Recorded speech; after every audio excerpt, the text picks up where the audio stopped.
Well, thank you very much for joining me. I just wanted to do a video just regarding some current events and look at maybe something from a perspective that you're probably is new to you. When we look at the world today, we can see that there are a lot of things happening in the world, and there are a lot of views of these things that are kind of a bit off, just to say the least. And one of the things I wanted to talk about was President Volodymyr Zelenskyy, the president of Ukraine, and how the media portrayed him over the last 4 or 5 years as being a hero. In actuality, nothing could be further from the truth. The man is anything but a hero. Who like a small country like Ukraine going against Russia is just insanity. And people have said, well, Russia invaded Ukraine, what do you expect them to do? But you've got to ask yourself the question, before they invaded, what was going on to cause them to invade?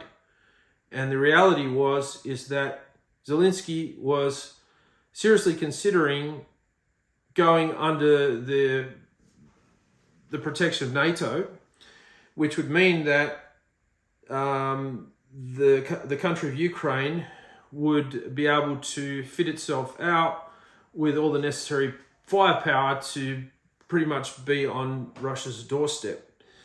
And there were other options for Zelenskyy. And if he was a person of the people of Ukraine, he would have chosen diplomacy rather than war. And he could have quite easily organized talks with Vladimir Putin and exercised a course of neutrality, and therefore not put all these lives that have since now been lost at risk.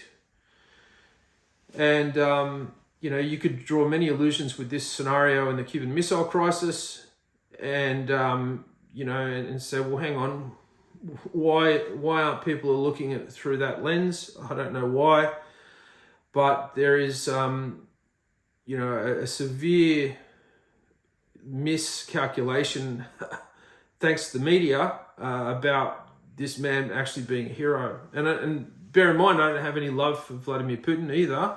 But he certainly isn't somebody who I would consider a war criminal.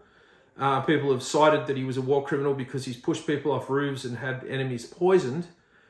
Well, what's worse, being shot with a machine gun out in a field in the snow, or been blown up by a grenade, or being pushed off a roof of a building, or poisoned. When a country goes to war, they're at war, and the objective is to kill the enemy, whether by hook or by crook. And you don't get to call somebody a war criminal just because of the nature of how they choose to kill the enemy.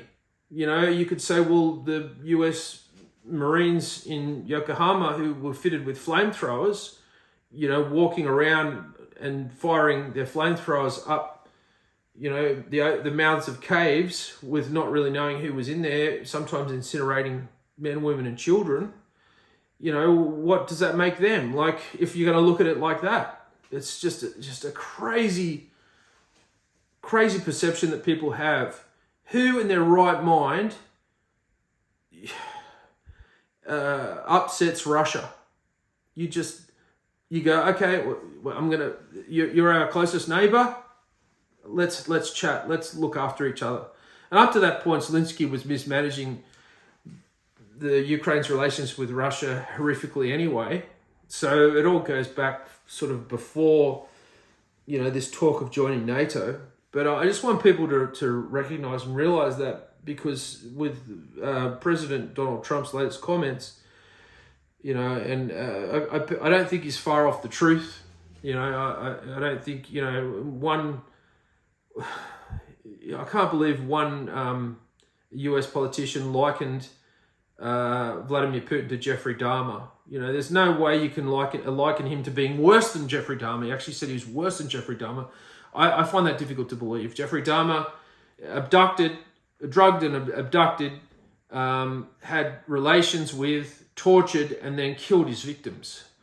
I don't think, as bad as Vladimir Putin might be made out to be, I don't think he's anywhere near that level, let alone worse than Jeffrey Dahmer. I think that was a stupid comment to make. So I just wanted to do a video and just let you know, or remind you, what caused this confrontation.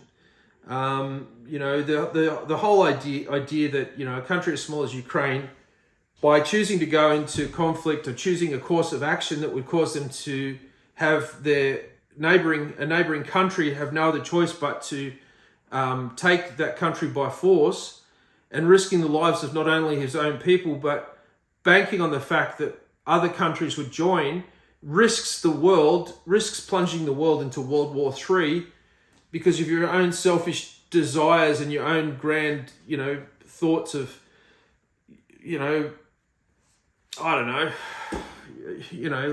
being, some sort of nationalist hero or something like that. It's just lunacy, absolute and utter lunacy. And if people think that he's a hero, you're just following along the misinformation that's been fed to you by this legacy media that they say. It's just crazy to think that. Sit down, do your research, find out what led up to this attack by Russia on Ukraine, and then, honestly weigh it and look at the whole picture and think, is this guy really a hero? Is this rather a guy that's responsible for the deaths of thousands and thousands of his own countrymen, men, women, and children?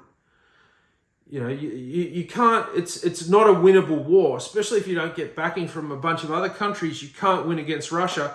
And to get the backing from these countries that you really need to get to have a concise victory over Russia would do nothing short of plunging the world into World War III. You idiot. You idiot. And who's being made the scapegoat now in all this? Trump. Anyway, I just thought I'd do a video. I needed to air this. I needed to get this off my chest because I'm sick of people making out that this Zelenskyy guy is a hero. He's not a hero. He's an idiot. And that's being nice. Anyway, I hope this video finds you well. I'm probably going to get a lot of hate for it, but I just can't put up with people carrying on about nonsense. Yeah. People have a short memory. People say, oh, Russia invaded. What choice did he have? Why did Russia invade? All right, that's enough. Bye for now.